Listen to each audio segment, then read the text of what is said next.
Bonjour, dans la précédente vidéo, nous avons choisi notre système étudié, la balle de golf. Aujourd'hui, nous allons nous intéresser aux forces qui s'exercent sur cette balle. Une force, pour un physicien, c'est la modélisation d'une action. Une action, c'est quand un objet pousse ou tire un autre objet. Une force peut s'exercer en un point, peut être répartie sur une surface, elle peut s'exercer à distance ou par contact. Dans tous les cas, on la représente par un vecteur, le vecteur force, qu'on va noter F de manière générique. La direction et le sens de ce vecteur correspondent à la direction et au sens de l'action exercée, et la norme du vecteur vont nous donner une idée de l'intensité de la force qui va s'exprimer en newton. Pour rappel, une force de 10 newtons correspond à la force à exercer pour soutenir sur Terre un objet de masse 1 kg. Les forces existent par paires. Lorsqu'un objet A exerce une force sur un objet B, simultanément l'objet B va exercer une force sur l'objet A. C'est non négociable.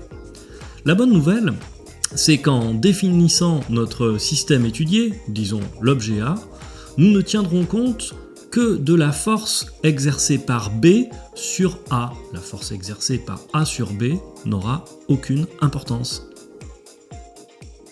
Dans le cadre de notre étude du mouvement d'un projectile dans un champ de pesanteur uniforme, nous allons devoir dresser ce qu'on appelle un bilan des forces. Le bilan des forces, c'est simplement le fait de lister toutes les forces extérieures qui agissent sur notre système étudié, donc pour nous, les forces qui s'exercent sur notre balle de golf. La première force qui nous vient à l'esprit, c'est la force exercée par le club sur la balle de golf. Eh bien non, nous n'allons pas tenir compte de cette force. Est-ce une nouvelle approximation ? Non, nous allons être malins. La force exercée par le club va exister pendant un très bref instant, le petit moment du contact entre le club et la balle. Ce que nous allons faire, c'est commencer à étudier le mouvement lorsque ce contact ne se fera plus. La force n'existant plus, nous n'avons pas à en tenir compte. Elle va par contre nous laisser un souvenir, celui d'avoir communiqué une certaine vitesse initiale à notre balle. Cette vitesse initiale, il faudra la connaître avec précision. Mais une vitesse n'est pas une force. Donc non, nous ne devons pas tenir compte de la force exercée par le club sur la balle. Revenons à notre trajectoire. Nous avons fait l'hypothèse que la trajectoire avait cette forme-là. La question c'est, quelle serait la trajectoire de la balle en l'absence de force ? Eh bien, en l'absence de force, on le sait, la trajectoire devrait être une trajectoire rectiligne. Le mouvement est rectiligne uniforme, d'après le principe d'inertie, s'il n'y a aucune force qui agit sur la balle. Donc en vert ici, voilà, la trajectoire de la balle en l'absence de force. Elle devrait continuer en ligne droite et à vitesse constante. Or, on en a bien l'intuition, la trajectoire doit être incurvée, doit être courbée. Pour passer de cette trajectoire-là à cette trajectoire-là, ça ne peut s'expliquer que par une seule possibilité, c'est qu'il y a une force qui agit sur la balle et qui va incurver sa trajectoire vers le bas. Donc, on a nécessairement une force de ce type-là qui doit exister. Cette force, son origine, c'est l'interaction gravitationnelle. Alors, un petit retour sur ces notions, phénomène de gravitation, champ de gravitation, force gravitationnelle. Donc on imagine un premier objet, on va prendre la Terre ici, on va appeler l'objet A, de masse MA. Eh bien, en raison de sa masse, la Terre va créer autour d'elle, en chaque point de l'espace qui l'entoure, un champ qui s'appelle le champ de gravitation. Prenons par exemple ici un point B dans l'espace, éloigné d'une distance qu'on va noter petit d. Eh bien, au point B, la Terre va créer un champ de gravitation qu'on va représenter ici par ce vecteur en rouge. Ce champ de gravitation, je vais le noter grand G. Et donc voici l'expression vectorielle. Donc le vecteur champ de gravitation grand G a pour expression moins G, la constante de gravitation universelle, multiplié par la masse qui sera la masse de la Terre, que je vais noter MA ici, divisé par la distance petit d au carré, distance séparant le point A du point B. Bien entendu, pour que cette relation soit juste, il faut qu'elle soit vectorielle à gauche et à droite du signe égal. Nous allons donc multiplier par un vecteur unitaire dont la norme vaut 1. Ce vecteur unitaire, je vais le noter UAB. Et son sens et sa direction, je vais le faire figurer sur le schéma ici, ça va être de gauche à droite. Voici notre vecteur UAB. Et comme on peut le voir, le vecteur UAB qui part du point A pour aller vers le point B a un sens qui est opposé, le vecteur UAB qui est là, a un sens opposé au vecteur champ de gravitation que j'ai tracé. Et ça se traduit au niveau de notre équation par la présence de ce signe moins. Alors nous avons une expression vectorielle de notre champ de gravitation, qui est ici, qui nous permet d'avoir des informations sur le vecteur en lui-même, notamment le fait que le champ de gravitation il sera toujours radial et centripète, ce qui signifie que finalement le vecteur va pointer vers le point A dans notre situation. On peut aussi se poser la question de la norme du champ de gravitation, dont l'expression sera celle-là. Donc la norme, grand G, ce sera égal à la constante de la gravitation universelle multipliée par la masse du corps qui crée le champ de gravitation, donc la masse de la Terre dans notre exemple, divisé par la distance d au carré. La distance d, c'est la distance séparant le point A du point B. Et puis c'est tout, parce qu'en réalité, il y a deux choses à remarquer. C'est tout d'abord que le vecteur unitaire, comme son nom l'indique, sa norme est égale à 1. Donc je l'ai remplacé par 1 ici, on ne le voit pas, mais vous imaginez qu'il y a fois 1. Et puis la deuxième chose, c'est qu'une norme étant toujours positive, le signe moins, qui était là pour nous dire simplement que le vecteur champ de gravitation et le vecteur unitaire étaient de sens opposé, eh bien ce signe moins a disparu. Donc on a une expression plutôt simple qui nous permet de calculer l'intensité de notre champ de gravitation.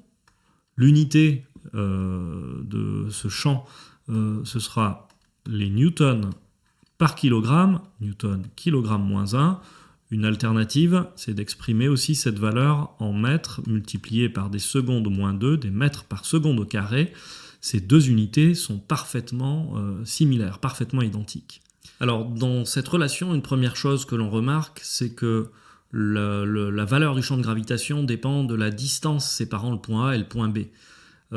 Plus précisément, lorsque cette distance augmente, l'intensité du champ de gravitation va diminuer. Et à cause du carré, qui est ici, lorsqu'on va doubler la distance qui sépare les deux points, le champ de gravitation va être divisé par 4. Donc ça signifie que sur notre schéma, notre illustration qui est au-dessus, qui est ici, si je dois tracer un champ de gravitation à un point plus éloigné, il sera nécessairement plus court. Hein, c'est pas à l'échelle, mais l'idée c'est que plus on s'éloigne du corps attracteur, plus le champ de gravitation est faible. Dernière remarque concernant l'expression de la norme du champ de gravitation. Dans cette expression, on a la constante de la gravitation universelle, grand G, qu'on appelle aussi parfois la constante de Cavendish. J'en rappelle la valeur ici. G est égal à 6,67 fois 10 puissance moins 11. L'unité, ce sont des newtons multipliés par des mètres carrés multipliés par des kilogrammes à la puissance moins 2. Alors c'est une constante universelle, c'est la même partout dans l'univers, qu'on soit perdu dans l'espace, qu'on soit dans son salon, qu'on soit au cœur d'une étoile, cette constante a la même valeur. Et cette valeur, parlons-en, on remarque qu'elle est très très proche de 0, c'est 10 puissance moins 11. Donc en fait, dans l'expression de la norme du champ de gravitation, finalement, qu'est-ce qu'on fait? On prend un nombre qui est nul, ou quasiment nul, et on le multiplie par un autre nombre. Le résultat, c'est qu'on a un champ de gravitation qui devrait être infime, sauf si la masse ma du corps attracteur est suffisamment grande. Autrement dit, si ce corps est une planète, une étoile, un trou noir, à ce moment-là, on aura un champ de gravitation qui sera non négligeable et dont les effets vont pouvoir se manifester. Alors le champ de gravitation, c'est pas quelque chose qu'on peut observer, c'est pas quelque chose de palpable. Comment peut-on savoir qu'il existe?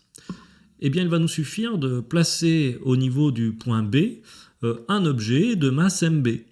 Et s'il est effectivement plongé dans le champ de gravitation créé par la Terre, cet objet qu'on a placé au point B va subir une force qui s'appelle la force d'attraction gravitationnelle, que je vais noter ici F de A sur B, la force qu'exerce la Terre sur l'objet B.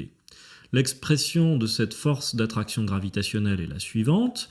Le vecteur F de A sur B est égal à moins G, multiplié par la masse de la Terre, multiplié par la masse de l'objet B, le tout divisé par la distance qui sépare nos deux corps à la puissance 2, et enfin on multiplie par notre vecteur unitaire UAB. On constate bien entendu que le vecteur UAB et le vecteur F de A sur B ont des sens opposés à cause du signe moins, ce que corrobore bien notre schéma.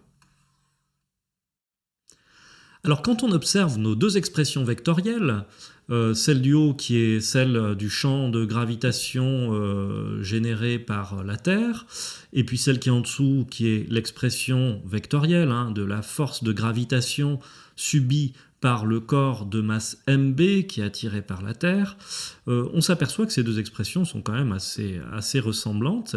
Et en réalité, dans la deuxième expression, on retrouve le champ de gravitation. Ici, je vais changer de couleur, je vais le faire apparaître en vert, mais la partie qui apparaît en vert, c'est rien d'autre que l'expression du champ de gravitation qui est juste au-dessus.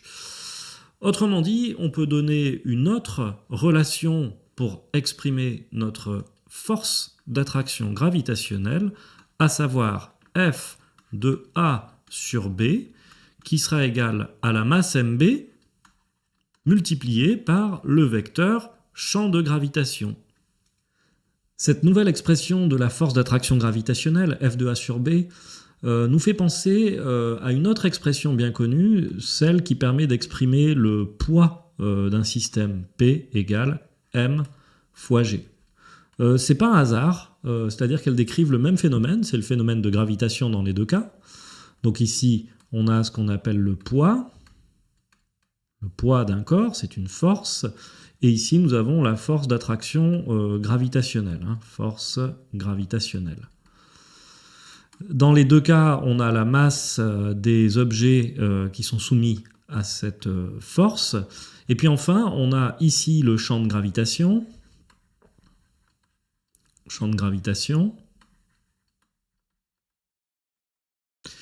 Et ici, ce qu'on appelle petit g, vecteur petit g, le champ de pesanteur. Alors, quelle est la différence ? Eh bien, la particularité du poids, c'est un cas particulier de la force d'attraction gravitationnelle, c'est lorsque cette force agit au voisinage de la surface de la Terre. Quand on est proche de la surface de la Terre, on ne parle plus nécessairement de force d'attraction gravitationnelle, mais on remplace le terme par le mot poids, et donc on préfère écrire l'expression P égale mg. Et donc le champ de gravitation au voisinage de la surface de la Terre, c'est ce qu'on appelle le champ de pesanteur petit g. Et attention à la confusion fréquente. Un physicien différencie le poids, qui est une force qui s'exprime en newton, c'est la force d'attraction gravitationnelle au voisinage de la surface de la Terre. Il différencie le poids de la masse d'un corps qui s'exprime en kilogrammes. Différenciation que l'on ne fait pas nécessairement dans la vie quotidienne. On peut sans trop de difficulté déterminer la norme du champ de pesanteur terrestre, qui correspond encore une fois à la valeur du champ de gravitation à la surface de la Terre. Donc l'expression de ce champ de gravitation, on la connaît, c'est grand G fois ma sur petit d au carré. Donc dans cette relation, on a différentes choses qui interviennent et je vous propose d'utiliser des ordres de grandeur pour estimer une valeur approximative du champ de pesanteur. Par exemple, notre constante de la gravitation universelle, 6,67 fois 10 puissance moins 11, on va dire que 6,67 c'est plus proche de 1 que de 10, donc on va dire qu'elle est de l'ordre de 10 puissance moins 10 newton mètre carré multiplié par kilogramme moins 2. Nous avons aussi la masse. Alors la masse ma, c'est la masse de la Terre. une valeur là aussi un petit peu approximative, c'est 6 fois 10 puissance 24 kg. En ordre de grandeur, ça va nous donner 10 puissance 25 kg. Et enfin, la distance petit d, c'est là qu'il faut faire attention. On est donc quelque part à la surface de la Terre, et donc la distance qui sépare le point A du point B, c'est le rayon de la Terre RT. Donc d, c'est le rayon de la Terre, donc 6400 km, à peu près, 6,4 fois 10 puissance 3 km. Donc à convertir en mètres, donc je rajoute 10 puissance 3. En ordre de grandeur, ça va donner 10 puissance 7 mètres. Si j'utilise ces valeurs pour réaliser mon calcul, on obtient quoi? On obtient donc notre constante de gravitation 10 puissance moins 10, notre masse 10 puissance 25 divisé par 10 puissance 7 au carré. On se rend compte que donc on a 10 puissance moins 10 multiplié par 10 puissance 25, ça va nous donner 10 puissance 15. Et 10 puissance 7 au carré, ça fait 10 puissance 14. 10 puissance 15 divisé par 10 puissance 14, ça fait 10 puissance 1, c'est-à-dire 10. Donc on vient de trouver que le champ de pesanteur, donc le champ de gravitation, lorsqu'on est au voisinage de la surface, est environ égal à 10 newtons par kilogramme. C'est la fameuse valeur qu'on retient souvent par cœur.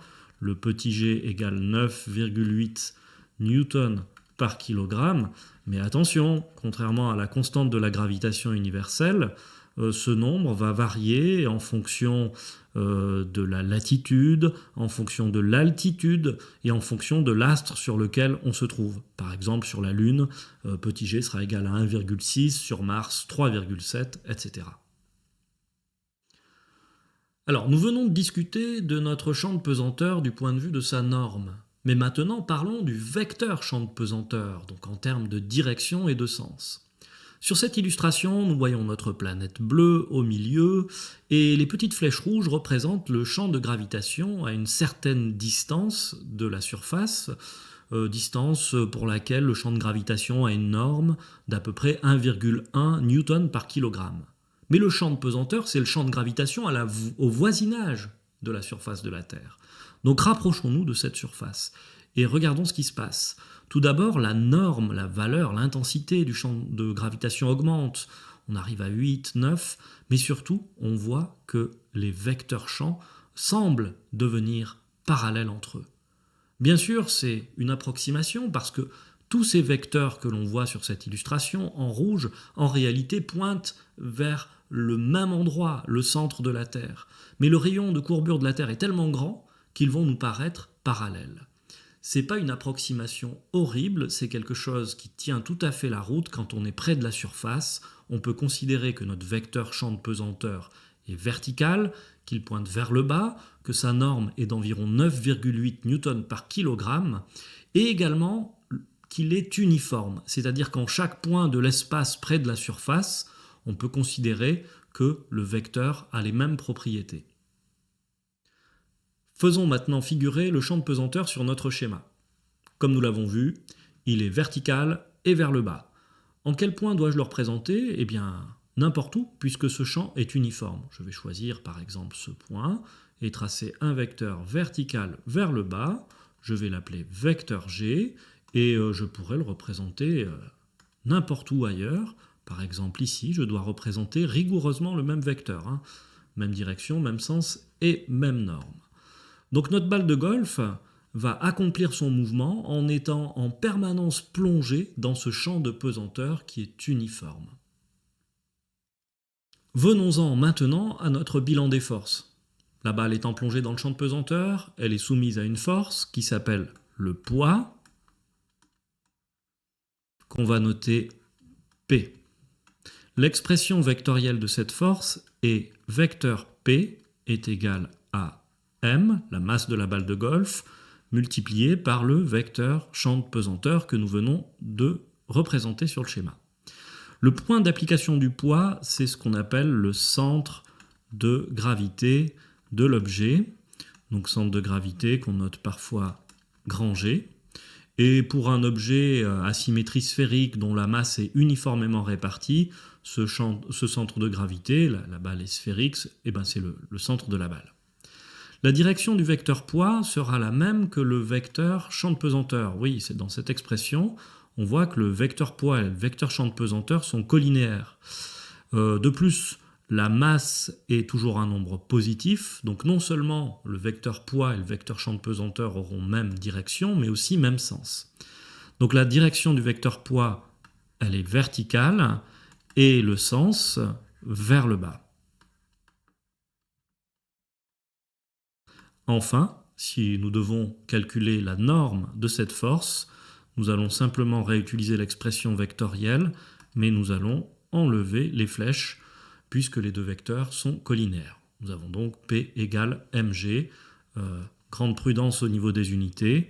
Le poids va s'exprimer en newton, la masse doit s'exprimer en kilogrammes et petit g en newton par kilogramme. On représente maintenant le vecteur poids sur notre schéma. On va considérer un point particulier de la trajectoire, celui-là par exemple, et nous allons tracer un vecteur poids qui sera vertical, qui pointe vers le bas, et dont la norme est l'image de l'intensité de cette force exprimée en newton. Voici notre vecteur poids. On voit bien qu'il incurve la trajectoire vers le bas. À ce stade, qu'avons-nous dans notre bilan des forces? La force exercée par le club sur la balle, nous n'en tenons pas compte. Nous avons simplement le poids de la balle, l'attraction gravitationnelle. Mais nous oublions encore une force. Le mouvement de la balle de golf s'effectue au sein d'un fluide, l'air. Et ce fluide va générer des forces de frottement, des forces de frottement fluide. On parle aussi, dans ce cas-là, de résistance de l'air. Eh bien, nous allons faire une approximation majeure. Nous allons négliger ces forces de frottement devant le poids. Les forces de frottement fluide dépendent de nombreux paramètres, de la nature du fluide dans lequel l'objet se déplace, de la forme de l'objet, de sa densité. C'est une force assez complexe à étudier. Le fait de négliger cette force est une approximation qui peut être très coûteuse. Dans certaines situations, les frottements de l'air ont énormément d'influence sur le mouvement.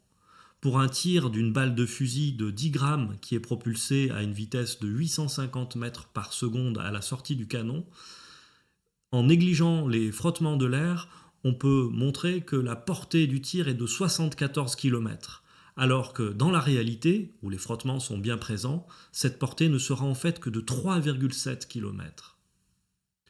Plus l'objet va aller vite et plus il sera léger, plus les frottements fluides auront de l'importance sur son mouvement.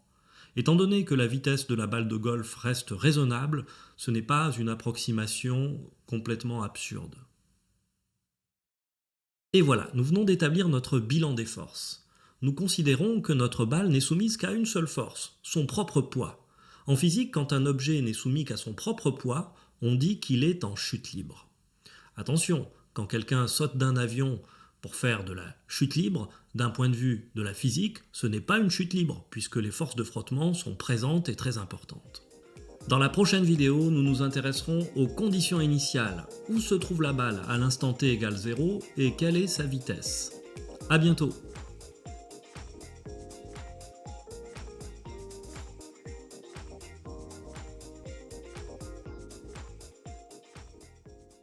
De la physique, ce n'est pas une chute libre, puisque les forces de frottement sont présentes et très importantes.